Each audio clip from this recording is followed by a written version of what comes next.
Lord Jim by Joseph Conrad, chapters 27 and 28. Chapter 27.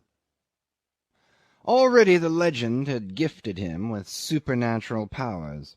Yes, it was said, there had been many ropes cunningly disposed, and a strange contrivance that turned by the efforts of many men, and each gun went tearing slowly through the bushes like a wild pig rooting its way in the undergrowth. But, and the wisest shook their heads, there was something occult in all this, no doubt. For what is the strength of ropes and men's arms? There is a rebellious soul in things which must be overcome by powerful charms and incantations. Thus old Sura, a very respectable householder of Patusan, with whom I had a quiet chat one evening. However, Sura was a professional sorcerer also, who attended all the rice sowings and reapings for miles around for the purpose of subduing the stubborn souls of things. This occupation he seemed to think a most arduous one, and perhaps the souls of things are more stubborn than the souls of men. As to the simple folk of outlying villages, they believed and said, as the most natural thing in the world, that Jim had carried the guns up the hill on his back, 2 at a time. This would make Jim stamp his foot in vexation and exclaim with an exasperated little laugh, "What can you do with such silly beggars? They will sit up half the night talking bally rot, and the greater the lie, the more they seem to like it." You could trace the subtle influence of his surroundings in this irritation. It was part of his captivity. The earnestness of his denials was amusing, and at last I said, "My dear fellow, you don't suppose I believe this?" He looked at me quite startled. "Well, no, I suppose not," he said, and burst into a Homeric peal of laughter. "Well, anyhow, the guns were there, and went off all together at sunrise. Jove! You should have seen the splinters fly," he cried. By his side Dain Waris, listening with a quiet smile, dropped his eyelids and shuffled his feet a little. It appears that the success in mounting the guns had given Jim's people such a feeling of confidence that he ventured to leave the battery under the charge of 2 elderly Bugis who had seen some fighting in their day, and went to join Dain Waris and the storming party, who were concealed in the ravine. In the small hours they began creeping up, and when 2/3 of the way up, lay in the wet grass waiting for the appearance of the sun, which was the agreed signal. He told me with what impatient, anguishing emotion he watched the swift coming of the dawn, how, heated with the work and the climbing, he felt the cold dew chilling his very bones, how afraid he was he would begin to shiver and shake like a leaf before the time came for the advance. "It was the slowest half-hour of my life," he declared. Gradually the silent stockade came out of the sky above him. Men scattered all down the slope were crouching amongst the dark stones and dripping bushes. Dain Waris was lying flattened by his side. "We looked at each other," Jim said, resting a gentle hand on his friend's shoulder. "He smiled at me as cheery as you please, and I dared not stir my lips for fear I would break out into a shivering fit. 'Pon my word, it's true. I had been streaming with perspiration when we took cover, so you may imagine—" He declared, and I believe him, that he had no fears as to the result. He was only anxious as to his ability to repress these shivers. He didn't bother about the result. He was bound to get to the top of that hill and stay there, whatever might happen. There was no going back for him. Those people had trusted him implicitly, him alone, his bare word. I remember how, at this point, he paused with his eyes fixed upon me. As far as he knew, they never had an occasion to regret it yet, he said. Never. He hoped to God they never would. Meantime, worse luck, they had got into the habit of taking his word for anything and everything. I could have no idea. Why, only the other day an old fool he had never seen in his life came from some village miles away to find out if he should divorce his wife. Fact, solemn word, that's the sort of thing. He wouldn't have believed it. Would I? squatted on the veranda, chewing betel nut, sighing and spitting all over the place for more than an hour, and as glum as an undertaker before he came out with that dashed conundrum. That's the kind of thing that isn't so funny as it looks. What was a fellow to say? Good wife? Yes, good wife. Old, though. Started a confounded long story about some brass pots. Been living together for 15 years, 20 years, could not tell. A long, long time. Good wife. Beat her a little. Not much, just a little, when she was young. Had to, for the sake of his honor. Suddenly, in her old age, she goes and lends 3 brass pots to her sister's son's wife, and begins to abuse him every day in a loud voice. His enemies jeered him. His face was utterly blackened. Pots totally lost. Awfully cut up about it. Impossible to fathom a story like that. Told him to go home and promised to come along myself and settle it all. It's all very well to grin, but it was the dashest nuisance. A day's journey through the forest, another day lost, and coaxing a lot of silly villagers to get at the rights of the affair. There was the making of a sanguinary shindy in the thing. Every bally idiot took sides with one family or the other, and one half of the village was ready to go for the other half with anything that came handy. Honour bright, no joke, instead of attending to their bally crops. Got him the infernal pots back, of course, and pacified all hands. No trouble to settle it, of course not. Could settle the deadliest quarrel in the country by crooking his little finger. The trouble was to get at the truth of anything. Was not sure to this day whether he had been fair to all parties. It worried him. And the talk! Jove, there didn't seem to be any head or tail to it. Rather storm a 20-foot-high old stockade any day. Much. Child's play to that other job. Wouldn't take so long either. Well, yes, a funny set-out upon the whole. The fool looked old enough to be his grandfather. But from another point of view it was no joke. His word decided everything, ever since the smashing of Sherif Ali. An awful responsibility, he repeated. No, really, joking apart, had it been 3 lives instead of 3 rotten brass pots, it would have been the same. Thus he illustrated the moral effect of his victory in war. It was, in truth, immense. It had led him from strife to peace, and through death into the innermost life of the people.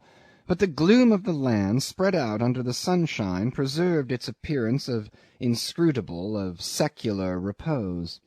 The sound of his fresh young voice, it's extraordinary how very few signs of wear he showed, floated lightly and passed away over the unchanged face of the forest, like the sound of the big guns on that cold dewy morning when he had no other concern on earth but the proper control of the chills in his body. With the first slant of sun-rays along these immovable tree-tops, the summit of one hill wreathed itself, with heavy reports, in white clouds of smoke, and the other burst into an amazing noise of yells, war-cries, shouts of anger, of surprise, of dismay. Jim and Dain Waris were the first to lay their hands on the stakes. The popular story has it that Jim, with a touch of one finger, had thrown down the gate. He was, of course, anxious to disclaim this achievement. The whole stockade, he would insist on explaining to you, was a poor affair. Sherif Ali trusted mainly to the inaccessible position. And anyway, the thing had already been knocked to pieces and only hung together by a miracle. He put his shoulder to it like a little fool and went in head over heels. Jove, if it hadn't been for Dain Waris, a pock-marked tattooed vagabond would have pinned him with his spear to the baulk of timber like one of Stein's beetles. The third man in, it seems, had been Tamb' Itam, Jim's own servant. This was a Malay from the north, a stranger who had wandered into Patusan and had been forcibly detained by Rajah Allang as paddler of one of the state boats. He had made a bolt of it at the first opportunity, and finding a precarious refuge, but very little to eat, amongst the Bugis settlers, had attached himself to Jim's person. His complexion was very dark, his face flat, his eyes prominent and injected with bile. There was something excessive, almost fanatical, in his devotion to his white lord. He was inseparable from Jim like a morose shadow. On state occasions he would tread on his master's heels, one hand in the haft of his kriss, keeping the common people at a distance by his truculent, brooding glances. Jim had made him the headman of his establishment, and all Patusan respected and courted him as a person of much influence. At the taking of the stockade he had distinguished himself greatly by the methodical ferocity of his fighting. The storming party had come on so quick, Jim said, that, notwithstanding the panic of the garrison, there was a hot 5 minutes of hand-to-hand inside that stockade, till some bally ass set fire to the shelters of boughs and dry grass, and we had to clear out for dear life. The rout, it seems, had been complete. Doramin, waiting immovably in his chair on the hillside, with the smoke of the guns spreading slowly above his big head, received the news with a deep grunt. When informed that his son was safe and leading the pursuit, he, without another sound, made a mighty effort to rise. His attendants hurried to his help, and, held up reverently, he shuffled with great dignity into a bit of shade, where he laid himself down to sleep, covered entirely with a piece of white sheeting. In Patusan the excitement was immense. Jim told me that from the hill, turning his back on the stockade, with its embers, black ashes, and half-consumed corpses, he could see time after time the open spaces between the houses on both sides of the stream fill suddenly with a seething rush of people, and get empty in a moment. His ears caught feebly from below the tremendous din of gongs and drums. The wild shouts of the crowd reached him in bursts of faint roaring. A lot of streamers made a flutter as of little white, red, and yellow birds amongst the brown ridges of roofs. "You must have enjoyed it," I murmured, feeling the stir of sympathetic emotion. It was immense, immense!" he cried aloud, flinging his arms open. The sudden movement startled me, as though I had seen him bare the secrets of his breast to the sunshine, to the brooding forest, to the steely sea. Below us the town reposed in easy curves upon the banks of a stream whose current seemed to sleep. "Immense," he repeated for a third time, speaking in a whisper, for himself alone. Immense! No doubt it was immense. The seal of success upon his words, the conquered ground for the soles of his feet, the blind trust of men, the belief in himself, snatched from the fire, the solitude of his achievement. All this, as I've warned you, gets dwarfed in the telling. I can't with mere words convey to you the impression of his total and utter isolation. I know, of course, he was in every sense alone of his kind there, but the unsuspected qualities of his nature had brought him into such close touch with his surroundings that this isolation seemed only the effect of his power. His loneliness added to his stature. There was nothing within sight to compare him with, as though he had been one of those exceptional men who can only be measured by the greatness of their fame. And his fame, remember, was the greatest thing around for many a day's journey. You would have to paddle, pole, or track a long weary way through the jungle before you passed beyond the reach of its voice. Its voice was not the trumpeting of the disreputable goddess we all know, not blatant, not brazen. It took its tone from the stillness and gloom of the land without a past, where his word was the one truth of every passing day. It shared something of the nature of that silence through which it accompanied you into unexplored depths, heard continuously by your side, penetrating, far-reaching, tinged with wonder and mystery on the lips of whispering men. Chapter 28. The defeated Sharif Ali fled the country without making another stand. And when the miserable hunted villagers began to crawl out of the jungle back to their rotting houses, it was Jim who, in consultation with Dain Waris, appointed the headmen. Thus he became the virtual ruler of the land. As to old Tunku Allang, his fears at first had known no bounds. It is said that at the intelligence of the successful storming of the hill he flung himself face down on the bamboo floor of his audience hall, and lay motionless for a whole night and a whole day, uttering stifled sounds of such an appalling nature that no man dared approach his prostrate form nearer than a spear's length. Already he could see himself driven ignominiously out of Patusan, wandering, abandoned, stripped, without opium, without his women, without followers, a fair game for the first comer to kill. After Sherif Ali his turn would come, and who could resist an attack led by such a devil? And indeed he owed his life and such authority as he still possessed at the time of my visit to Jim's idea of what was fair alone. The Bugis had been extremely anxious to pay off old scores, and the impressive old Doramin cherished the hope of yet seeing his son ruler of Patusan. During one of our interviews he deliberately allowed me to get a glimpse of this secret ambition. Nothing could be finer in its way than the dignified wariness of his approaches. He himself, he began by declaring, had used his strength in his young days, but now he had grown old and tired. With his imposing bulk and haughty little eyes darting sagacious inquisitive glances, he reminded one irresistibly of a cunning old elephant. The slow rise and fall of his vast breast went on powerful and regular like the heave of a calm sea. He too, as he protested, had an unbounded confidence in Tuan Jim's wisdom. If he could only obtain a promise, one word would be enough. His breathing silences, the low rumblings of his voice, recalled the last efforts of a spent thunderstorm. I tried to put the subject aside. It was difficult, for there could be no question that Jim had the power. In his new sphere there did not seem to be anything that was not his to hold or to give. But that, I repeat, was nothing in comparison with the notion which occurred to me while I listened with a show of attention, that he seemed to have come very near at last to mastering his fate. Doramin was anxious about the future of the country, and I was struck by the turn he gave to the argument. The land remains where God had put it, but white men, he said, they come to us, and in a little while they go. They go away. Those they leave behind do not know when to look for their return. They go to their own land, to their people, and so this white man too would. I don't know what induced me to commit myself at this point by a vigorous "No, no."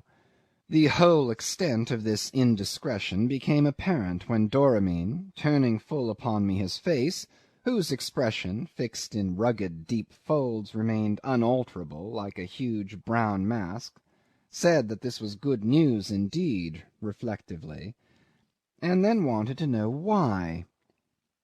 His little motherly witch of a wife sat on my other hand, with her head covered and her feet tucked up, gazing through the great shutter-hole. I could only see a straying lock of grey hair, a high cheek-bone, the slight masticating motion of the sharp chin. Without removing her eyes from the vast prospect of forest stretching as far as the hills, she asked me in a pitying voice why it was that he, so young, had wandered from his home, coming so far through so many dangers. Had he no household there, no kinsman in his own country?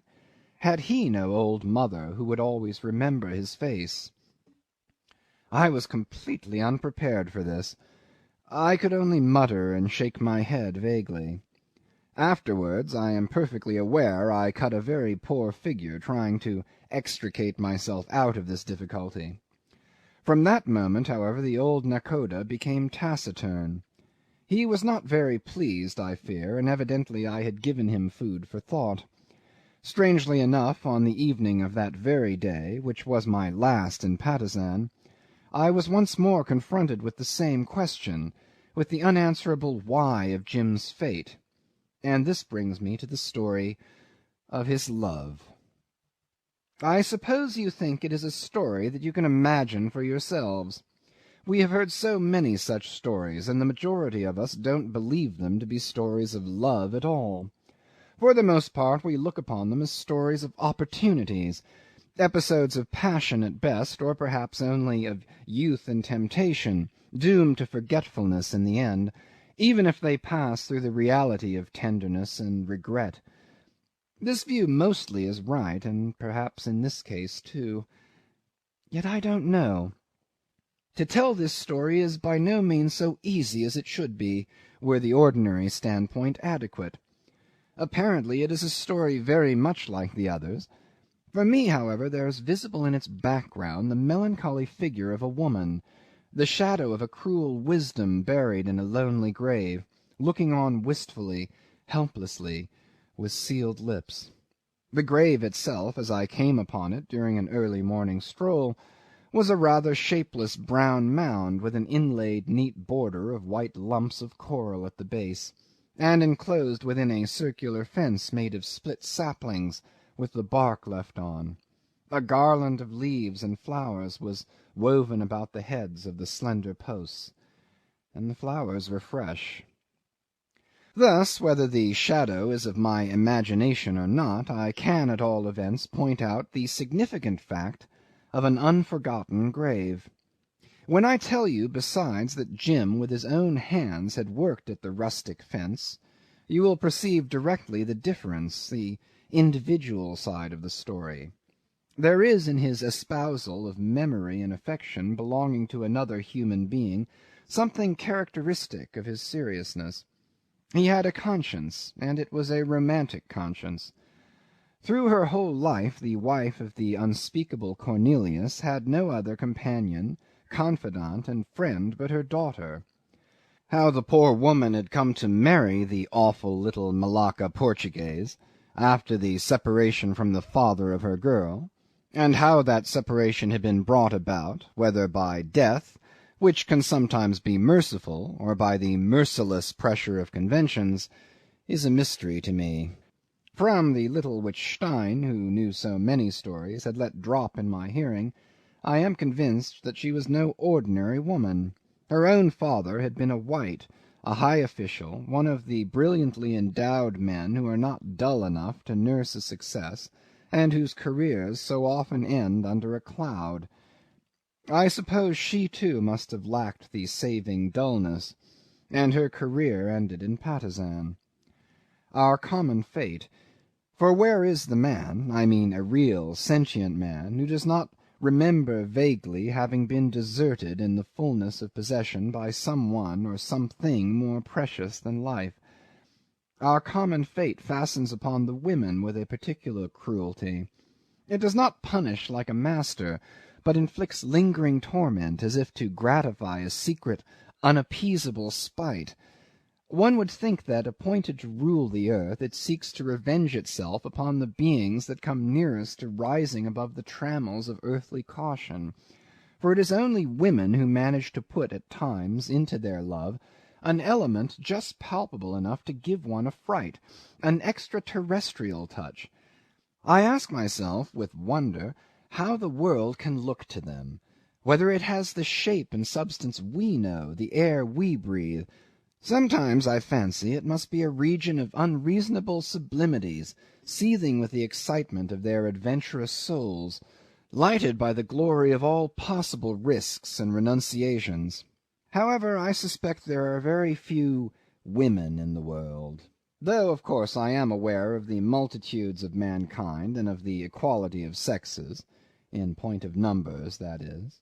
But I am sure that the mother was as much of a woman as the daughter seemed to be. I cannot help picturing to myself these two, at first the young woman and the child, then the old woman and the young girl, the awful sameness and the swift passage of time, the barrier forest, the solitude and the turmoil round these two lonely lives, and every word spoken between them penetrated with sad meaning. There must have been confidences, not so much of fact, I suppose, as of innermost feelings, regrets, fears, warnings, no doubt, warnings that the younger did not fully understand till the elder was dead, and Jim came along. Then I am sure she understood much, not everything, the fear mostly, it seems. Jim called her by a word that means precious, in the sense of a precious gem, jewel. Pretty, isn't it? But he was capable of anything. He was equal to his fortune, as he, after all, must have been equal to his misfortune. Jewel, he called her, and he would say this as he might have said Jane, don't you know, with a marital, homelike, peaceful effect. I heard the name for the first time 10 minutes after I had landed in his courtyard, when, after nearly shaking my arm off, he darted up the steps and began to make a joyous, boyish disturbance at the door under the heavy eaves. "Jewel! Oh, Jewel! Quick! Here's a friend come!" And suddenly, peering at me in the dim veranda, he mumbled earnestly, "You know, this... no confounded nonsense about it. Can't tell you how much I owe to her. And so, you understand, exactly as if..."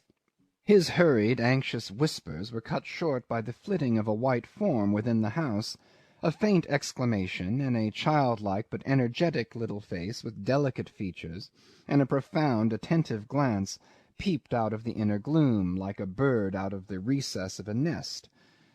I was struck by the name, of course, but it was not till later on that I connected it with an astonishing rumour that had met me on my journey, at a little place on the coast about 230 miles south of the Patusan River.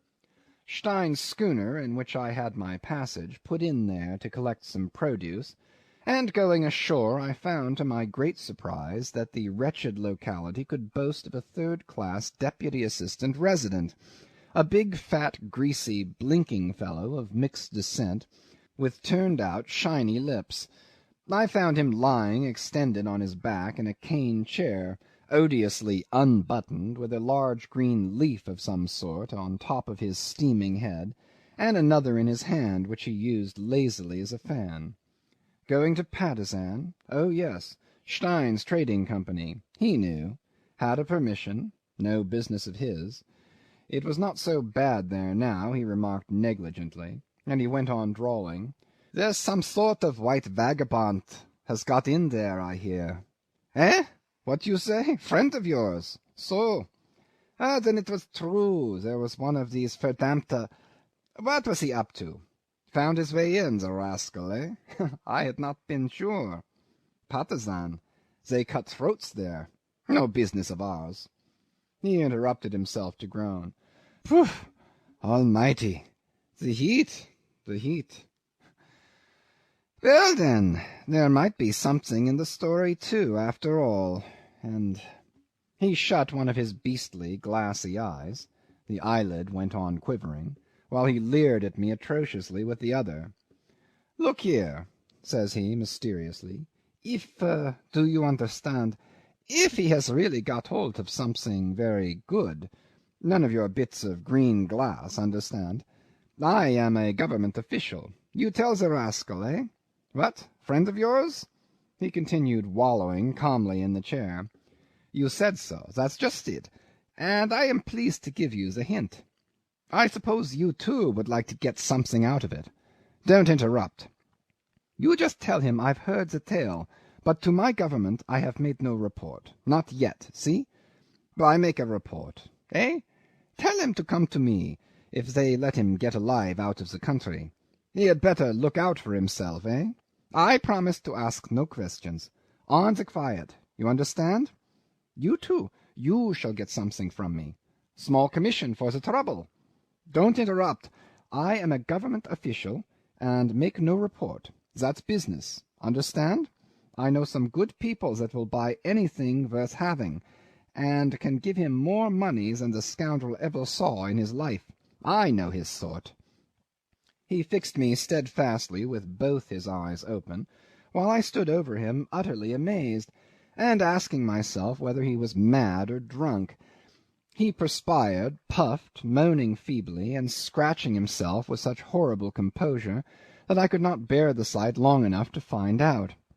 Next day, talking casually with the people of the little native court of the place, I discovered that a story was travelling slowly down the coast about a mysterious white man in Patusan who had got hold of an extraordinary gem, namely an emerald of an enormous size and altogether priceless. The emerald seems to appeal more to the Eastern imagination than any other precious stone. The white man had obtained it, I was told, partly by the exercise of his wonderful strength and partly by cunning, from the ruler of a distant country, whence he had fled instantly, arriving at Patusan in utmost distress, but frightening the people by his extreme ferocity, which nothing seemed able to subdue. Most of my informants were of the opinion that the stone was probably unlucky, like the famous stone of the Sultan of Sukadana, which in old times had brought wars and untold calamities upon that country. Perhaps it was the same stone, one couldn't say. Indeed, the story of a fabulously large emerald is as old as the arrival of the first white men in the archipelago, and the belief in it is so persistent that less than 40 years ago there had been an official Dutch inquiry into the truth of it. Such a jewel, it was explained to me by the old fellow from whom I heard most of this amazing Jim myth, a sort of scribe to the wretched little Rajah of the place. Such a jewel, he said, cocking his poor purblind eyes up at me (he was sitting on the cabin floor out of respect), is best preserved by being concealed about the person of a woman. Yet it is not every woman that would do. She must be young. He sighed deeply, and insensible to the seductions of love. He shook his head sceptically. But such a woman seemed to be actually in existence. He had been told of a tall girl whom the white man treated with great respect and care, and who never went forth from the house unattended. People said the white man could be seen with her almost any day. They walked side by side openly, he holding her arm under his, pressed to his side, thus, in a most extraordinary way. This might be a lie, he conceded, for it was indeed a strange thing for any one to do. On the other hand, there could be no doubt she wore the white man's jewel concealed upon her bosom. End of chapters 27 and 28.